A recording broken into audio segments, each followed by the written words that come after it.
Hello, everybody. Today I want to talk about the new Nicolas Cage movie, The Unbearable Weight of Massive Talent. Anyone who knows me knows I'm a huge fan of Nicolas Cage.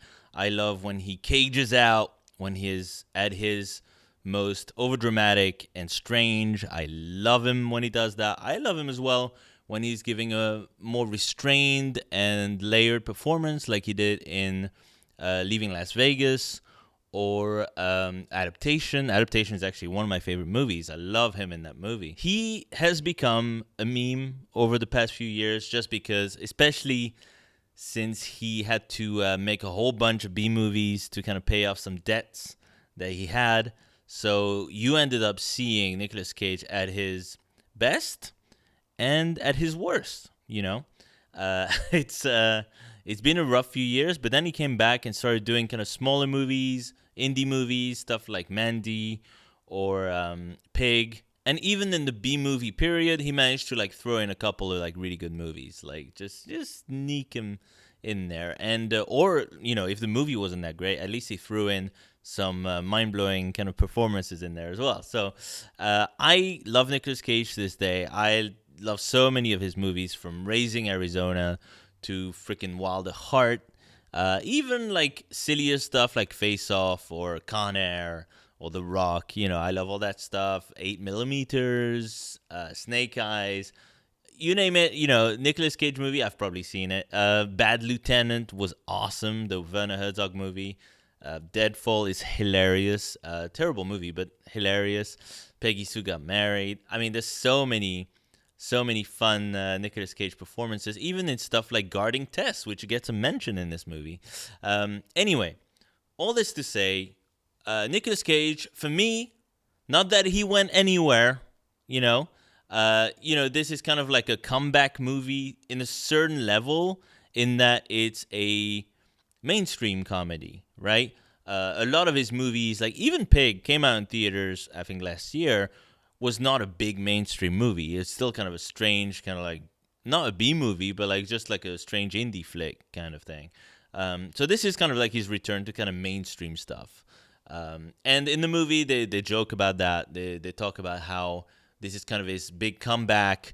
Not that he went anywhere, which is true, which is honestly true. And I was looking forward to this movie. I remember watching the trailers quite a few times. They played the trailer a lot over the past few months. And I liked the look of it. And it seemed like it had potential to be like really funny. I liked some of the jokes. There was like some weird stuff in there, like the younger version of Nicolas Cage. I want to know how that plays out. It looked like the kind of like Wild at Heart slash, Vampire's Kiss slash, like the old Nicolas Cage kind of thing. Very overexcited, very random. It seemed like fun. Like this movie, like the trailers didn't really make me laugh that much, but they seemed like fun. Like whether it's Nicolas Cage introducing himself, going like, Nick Cage. Yeah, or like his relationship with the Pedro Pascal character called Javi in the movie. It looked interesting. Like it looked good enough for me to like pay a ticket and go see the movie, because I love Nicolas Cage that much, and I was like, I'm down for like just a really dumb, fun comedy at the cinema. I haven't seen a good comedy in theaters in a while, honestly. Like it's been a while. I can't actually remember the last one. Even like The French Dispatch, really good movie, not particularly funny. It's very dry. It's just kind of a beautiful movie to look at with some great performances, but it's not like a laugh out loud kind of movie. It's not the funniest Wes Anderson film out there. So, yeah, it's been rough in terms of comedy over the past couple of years. So, I was looking forward to this movie, and the first thing about this movie that I was just kind of like complaining about is the title. Why is it called such an annoying title? The Unbearable Weight of Massive Talent. Just call it Nick Cage. Like, it just makes sense. Just call it Nick Cage or Nicolas Cage the movie. Just because it's a dumb movie anyway, right? It's going to be a dumb movie. And you want to play on that Nick Cage kind of persona, the kind of stereotype of Nicolas Cage that people have in their minds, the meme, the Nicolas Cage meme character. This movie just has this really unruly title that no one even remembers half the time. Just call it Nick Cage. Like, really, honestly, like, I'm not even memeing. I'm not even joking. Like, just call it Nick Cage. So much simpler. gets the point across. You're like, oh, this is gonna be a meta comedy about Nick Cage. Cool. With the unbearable, like if you're just like someone just scrolling through the AMC movies that are being shown, and you're like, the unbearable what of massive talent? What is that? Most people are gonna take like 5 seconds to think, oh, it's the Nick Cage movie. Okay, so I've even seen on the unbearable weight of whatever page, I think it was on Twitter, where they actually shortened it to just Nick Cage movie, and it's like, just call it that. It's so annoying. Maybe Nicolas Cage didn't want the movie to be called, Nick Cage. I don't know. I think it would have been good. And this kind of movie, I think, has potential. It's been done well before. Obviously, for me, the best version of this kind of movie is being John Malkovich. You've got John Malkovich in the movie playing himself, and he is a caricature of what people kind of think that John Malkovich might be. But he's an important part of the movie itself, and the film itself does kind of like make fun of kind of a Hollywood celebrity, etc., etc., and it does it in a style that's unique, and being John Malkovich is an incredible movie. It still is. It holds up so freaking well to this day. I think for me, it's the best example of that type of movie. There's other examples of actors kind of playing themselves in the movie. None of them really stood out to me that much. The only other one I can remember is My Name is Bruce, the Bruce Campbell comedy, where he plays the actor Bruce Campbell, who is kind of hired to, like, in some small town. Oh, he's actually like kidnapped, isn't he? I think he's actually kidnapped, brought to some small town to try and fight off the undead or whatever. And it's kind of like a Evil Dead, vibe, but it's a comedy. It's like a goofy comedy. Ted Raimi's in it, playing 10 different characters. Anyway, that movie, fun movie, not particularly good, but fun, And that's more what I expected from this movie. And indeed, it's that kind of movie. It's actually the same movie. Like, really, like, The Unbearable Weight of Massive Talent is the same movie as My Name is Bruce. It just has Nicolas Cage in it. And obviously, no supernatural, angle to it. It's more kind of an action thriller theme, genre, because we're talking about Nicolas Cage, and he does all kinds of movies, but that's the kind of movie he's most well known for. And yeah, I mean, I feel like I don't even need to explain the story of this movie because it's so obvious what happens in this movie. It's Nicolas Cage. He's kind of a struggling superstar. He still gets movie roles and stuff, but he's not at the tippy top of, Hollywood A-list as he used to be, especially after making all these B movies and stuff. His agent is played by Neil Patrick Harris, tries to get him various movies, and he gets him this gig, which is not a movie. It's going to meet some guy called Javi, some rich guy on an island, and Javi has as a script for him to read to make a movie. But the agent doesn't tell Nick Cage that there's like a script involved. He just wants to get him over there and make some money. At the same time, Nick Cage is, I guess, insane in that he has visions of his youngest self that he talks to, whether he's drunk or not. So I guess there's like a subplot to this movie where Nick Cage is actually out of his freaking mind, which this movie should have definitely leaned into a lot more, because there was so much potential for this part of the story that it feels like really like they did not go into that enough. Anyway, I'll get to that.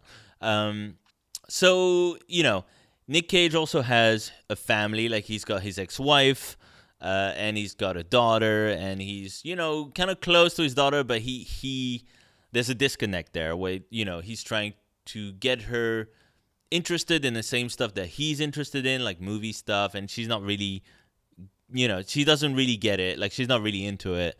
So there's a disconnect there, and his wife, kind of ex-wife, thinks he's pretty selfish in that way, so there's a huge disconnect there as well.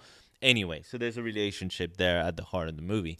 So he goes to meet Javi at some random island, and Javi's a really nice guy. They get along really well until the CIA shows up, and the CIA tells Nick Cage, "You gotta know this. Javi is actually the head of some crime family. He's doing all these dodgy dealings, and he's kidnapped a young girl that he's holding on his compound somewhere." And so they want Nick Cage to kind of spy on Javi, try to get some information, and so they can take him down.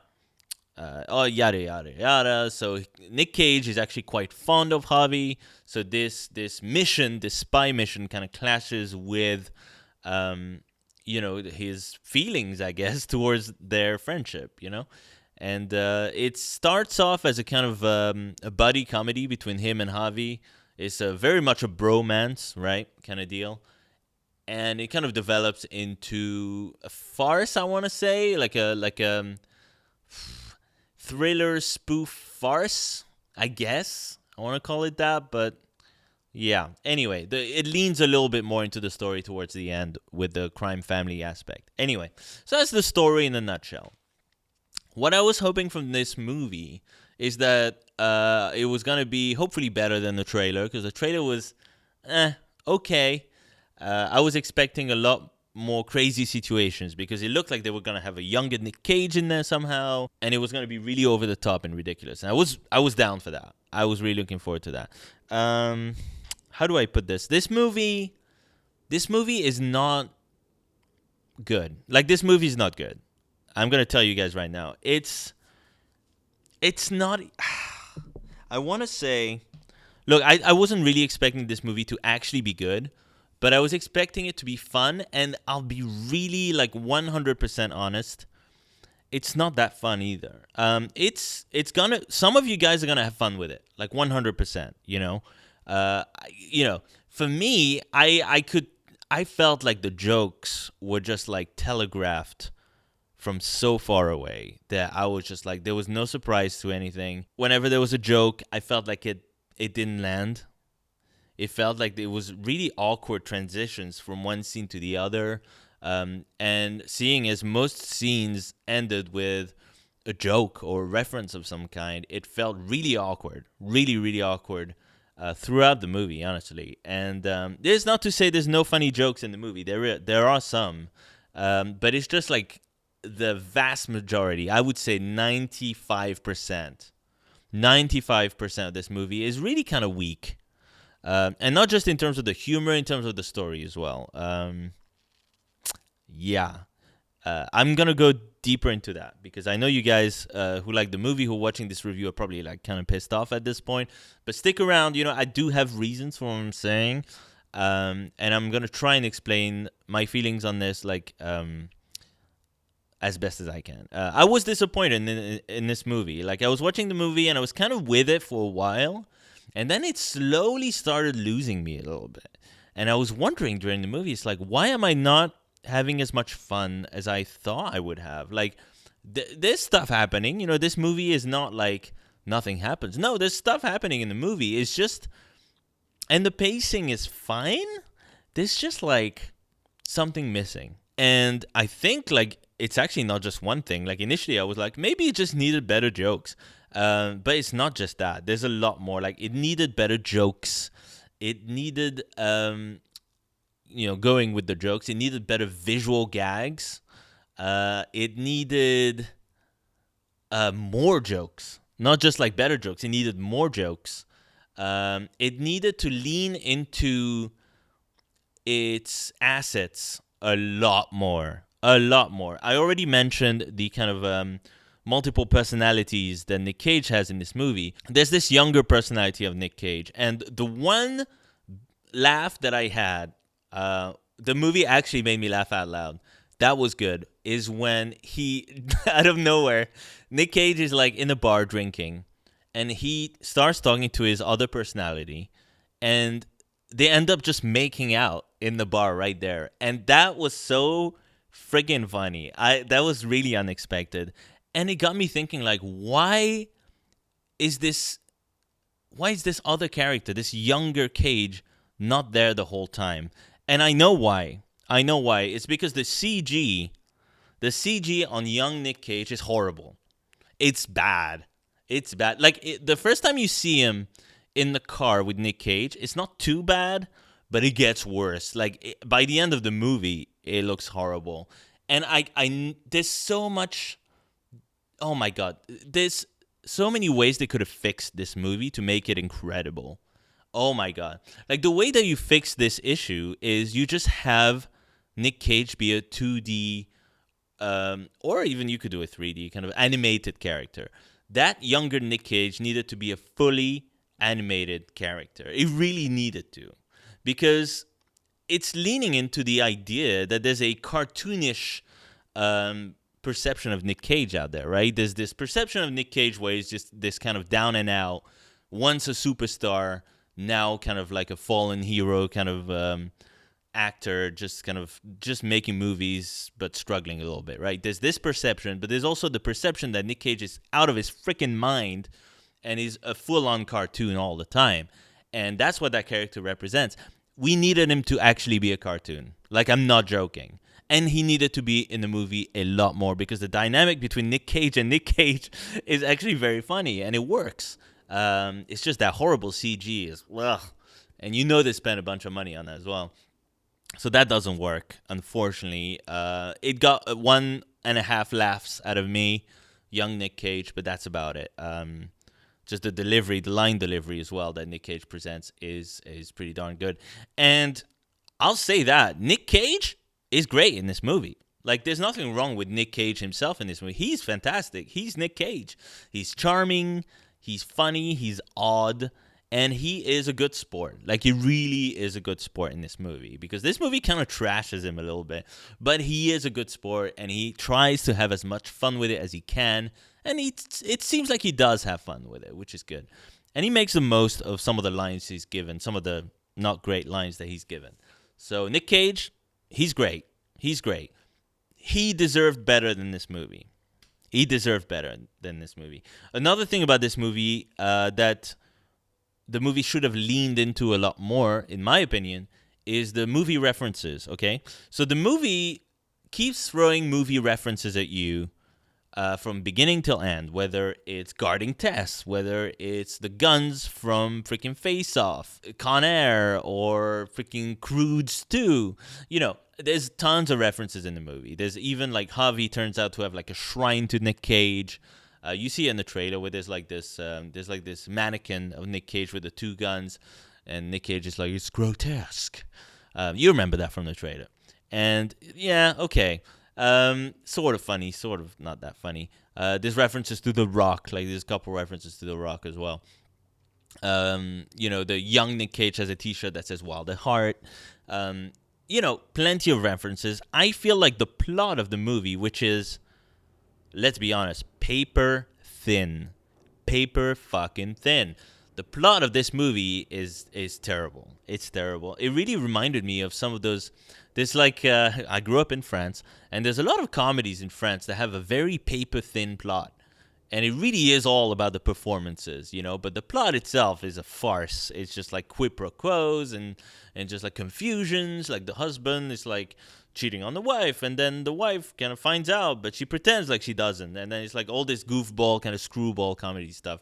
But the French do it better, because here it just feels so weak. It feels so weak. The whole Javi is the head of a crime family thing. You don't buy it. Like, right away, you don't buy it. And it's not Pedro Pascal's fault, because, again, Nicolas Cage is good in this movie. You know who else is good? Pedro Pascal. He's super charming. Great performance. Like, he shows some range, actually, where he can be, like, funny, but he can be threatening as well, and kind of mild-mannered. Like, he's got a range to him, which is... He's a good actor, you know. I think these two are fine in the movie. They're fine. They're good, okay? You've got all the ingredients that you really need in this movie to make it good. But that story, man, that story is just sort of weak. I don't know what to tell you. I would have leaned in a lot more to the movies, you know. I would have almost had... There's a scene that has potential where Nick Cage is... He's got like this he's working for the CIA at this point, and he's sneaking into the Javi's house, and he's got this like sticker on his hand where if he touches someone's face, they pass out, okay? And he touches his face by mistake, and then he starts to like fall asleep, right? Great idea for a scene. And Nick Cage tries his best to make it funny, but oh my god, this scene could have been so freaking good. And it just was kind of weak at the end. Like, it felt really weak.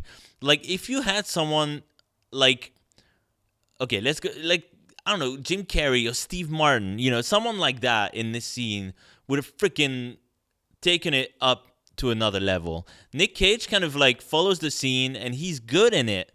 But the jokes throughout the scene, like, you needed a director to really tell Nick Cage, it's like, all right, half of your body's paralyzed. What if you start drooling? What if you, throw out some ideas out there? Because Nick Cage feels like he's just like following the motions in that scene, and it could have been so much better. And it's not Nick Cage's fault, really. It's just the writing. The writing's kind of weak. I'm sure on the script, it's like, well, Nick Cage is kind of falling asleep and he's coming out the window, and then he falls asleep and then wakes up when someone mentions some movie that he's in. Someone says action and he wakes up. That's a good idea. This whole sequence, lots of potential, really not that funny. And that's this movie all over. Every scene feels like there's so much potential in there. And it doesn't live up to it at all. Like, for example, like the scene where Nick Cage lands on the island, right? And he doesn't know that Javi is Javi, and he's kind of trashing Javi. That scene visually looks a lot like the opening scene of The Wicker Man. Not the opening scene, but like the scene where in The Wicker Man, when Nick Cage travels to an island, right? And there's like a guy carrying a bag full of blood, and he's like, what do you got in there? A shark or something? They could have easily referenced that scene in there. They could have really like thrown out a lot more Wicker Man stuff, because when you think about it, it's the same kind of general concept where like Nick Cage finds himself on an island, he's got something to do, and little by little he realizes there's something really screwy happening. And the whole idea that who is the bad guy here? Is Javi the bad guy or not?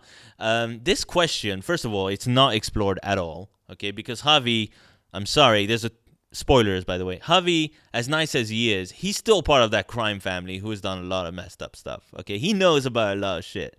So to paint him as just this really nice guy who did nothing wrong ever, I don't know about that one. I think we needed to explore that angle, and we needed to like find out more messed up stuff in the island. Like, they should have gone all out in this movie, and they really didn't. They really wanted to keep it as safe as possible, as mainstream as possible, and as a result, you end up with a really weak storyline that, oh my god, you could have done anything. You could have done, like, for example, like the bit with the sticker that puts people to sleep. They could have done that the whole movie. Like, what if Nick Cage cannot differentiate? I think they already had this idea, but they didn't go into it. What if Nick Cage, from the beginning of the movie, cannot really tell reality from his movies? What if that's his thing, right? He can't tell reality from the movies. He's got this cartoon version of himself kind of taunting him, like the devil on his shoulder, And throughout the movie, for example, like he lands on the island and suddenly he thinks he's in the Wicker Man, And he starts acting like really weird. And Javi's just kind of like, he's blinded by how much of a big fan he is. And, instead of Javi just jumping into like a weird acting scene, like randomly, like it happens in the movie, he would jump into like a bear suit or something, like that's what happens in The Wicker Man. There's so much they could have leaned into. Like at the end, you could have the kind of John Woo moment because of Face Off, right? Because he's got the two guns. You could have someone Nick Cage walking with like the doves behind him, flying away in slow motion. You could have done so many, but they just mentioned the movies. And that's not good enough for me. If you're going to have like a meta movie that's really reference heavy, just mentioning stuff, mentioning memes or mentioning, just the movies themselves. Oh, that's like Con Air. It's not good enough. You need to have more there to make it actually worthwhile, to make it funny, to make it make sense in the movie. Because right now you end up with two kinds of movies. You've got a thriller in here, like a thriller action movie, which is very, very weak. Very weak storyline with no surprises whatsoever. Doesn't really make a whole lot of sense. And just feels like a by numbers kind of like, you've seen a story like that 1,000 times done better, okay? You've got that, and you've got like a comedy, which is also quite weak. You've got this like funny goofball comedy about Nicolas Cage bumbling around, on some random rich guy's island, like getting high and stuff. And that comedy is not good either. It's quite weak. Like the jokes fall flat, and it's disappointing. Like the whole thing just bummed me out, honestly. Like I was expecting this kind of funny movie that would cheer me up, and it just kind of bummed me out. I'll be honest with you. And I know a lot of people are going to like it because for some people, just mentioning Con Air, just mentioning freaking Face Off is enough. That's enough. Oh, they mentioned that. I know that. Hilarious. That's not me, personally. The other thing is, everything's in the trailer. Everything's in the trailer. I'm not talking about the whole story, but all the jokes are in the trailer. And you know how you go see a trailer, right? You see a trailer, and the jokes in the trailer are fine, but you're like, all right, I hope that in the movie this is expanded a little bit. I hope that's not like the actual punchline in the movie, because that's a little weak. And then you go see the movie, and you're like, oh no, it's just literally that. So like the whole bit with the wall, where they're climbing the wall, and Nick Cage is like, I'll never forget you, man. And then he goes through the wall, the top of the wall, and then Javi walks around, and he's like, you could have just walked around. He's like, yeah, I guess so. That's the whole scene. And people were laughing their ass off watching this in the theater, and I'm like, but that's the same as the trailer. That's the same. It wasn't that funny in the trailer, but you guys are laughing your ass off in the movie itself. But it's the same. There's no other part to that. That's it. That was the whole joke. And it's really not that funny. It's like, oh, there's a wall, he climbs it, but the other guy goes around the wall. All right, I guess. And the whole movie's like that. Like every joke that you see in the trailer is the same in the movie. There's no really expansion to any of it. There's maybe one joke that got expanded a little bit in the movie, like one extra line that was kind of funny, but that's about it. And a lot of the jokes are just kind of like, man, just like telegraphed from really far away.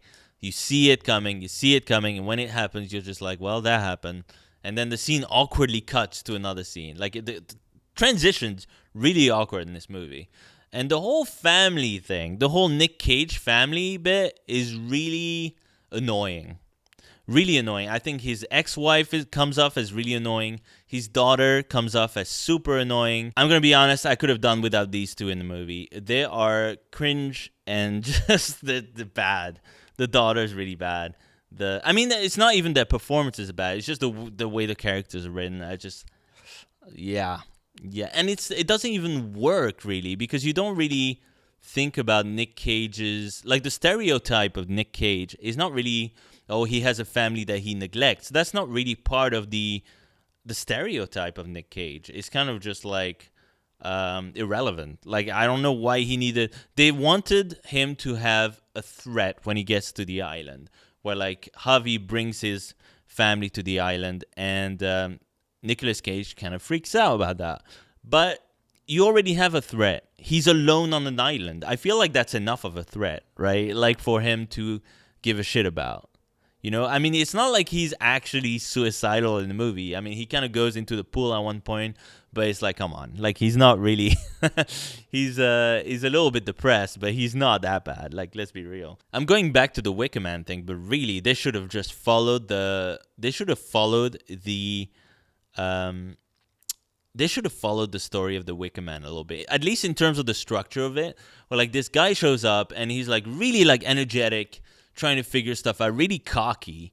And then as it goes on, weird stuff starts happening. Just weirder and weirder stuff, And he doesn't know what to make of it, so it makes him angry, which makes the movie funny. And why is The Wicker Man so funny? It's because the character of Nick Cage plays is so frustrated with everybody. And everyone around him is kind of passive, friendly, but they're like a cult, right?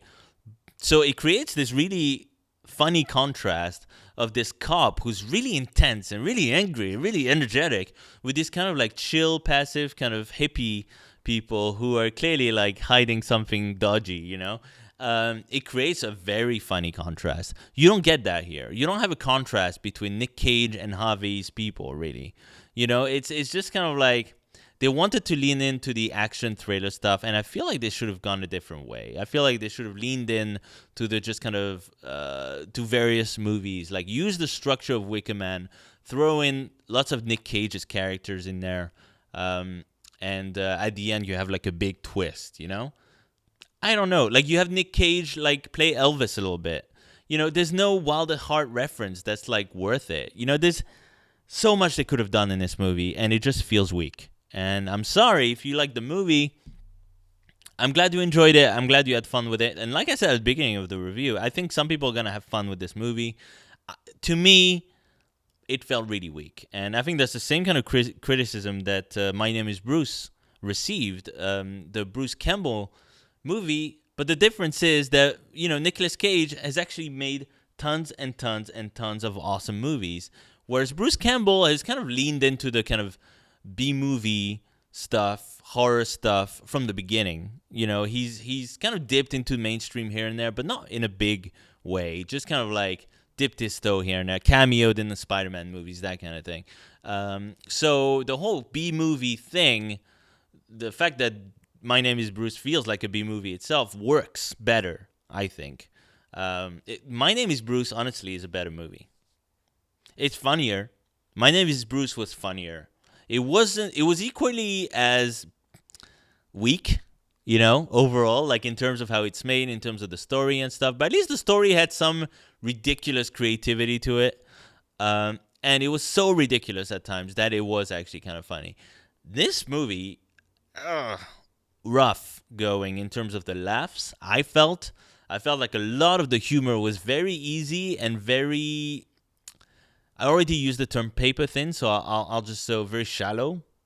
I feel like we could have gone so much more.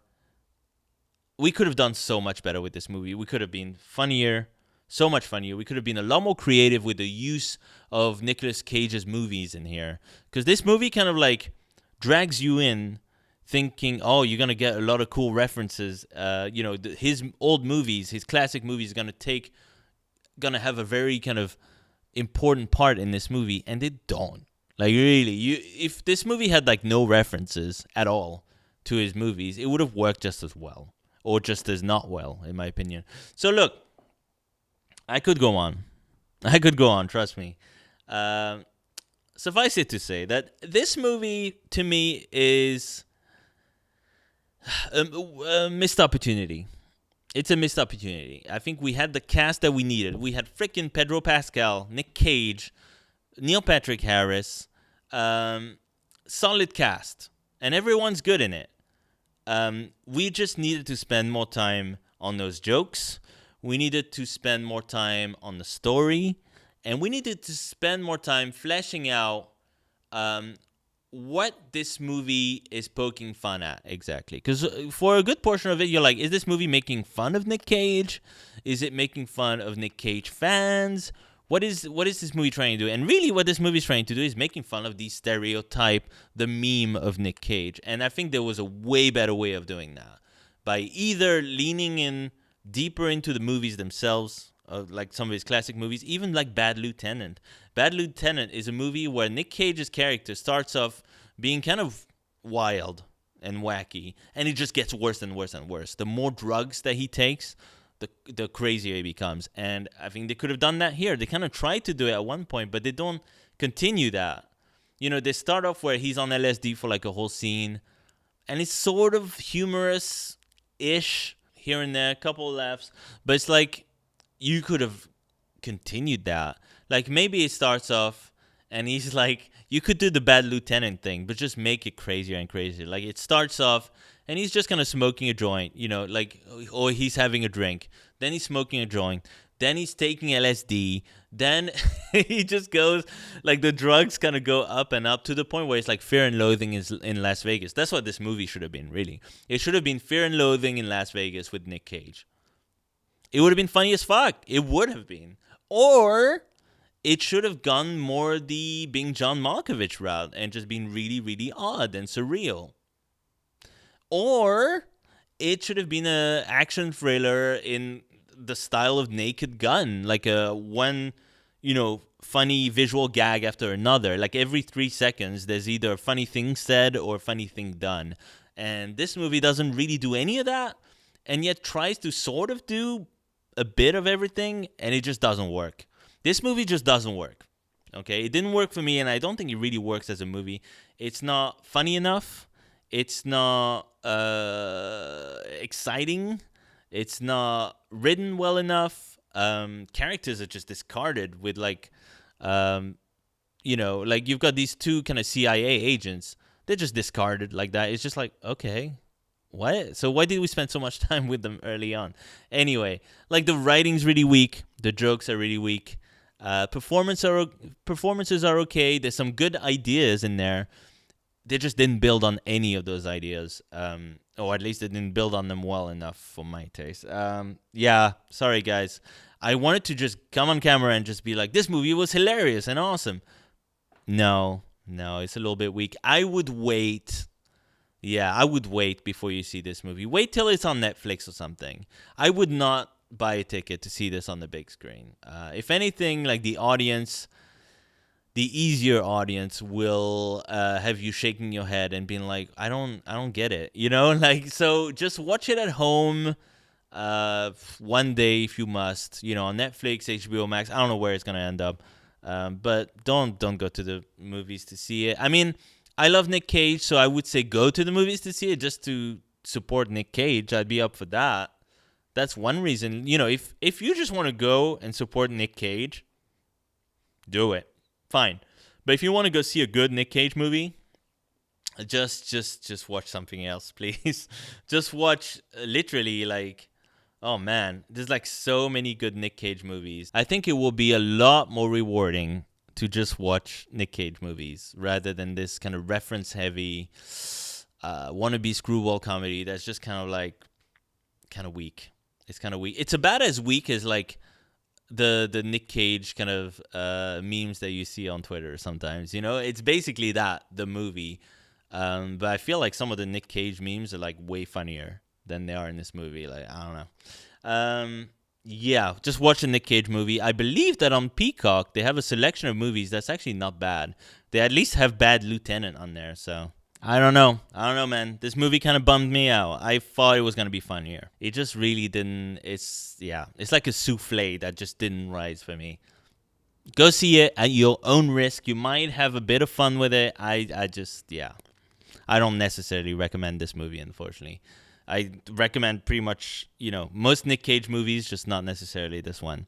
So thank you for watching this review. Sorry, it's kind of a grumpy review, but hopefully the next movie I see will cheer me up a little bit. I don't know what I've got to watch next. What's the next big movie? Doctor Strange? In the multiverse of madness? Maybe. Maybe the next movie I see is going to be Doctor Strange. Maybe something else. We'll see. Anyway, thanks a lot for watching. See you in the next review.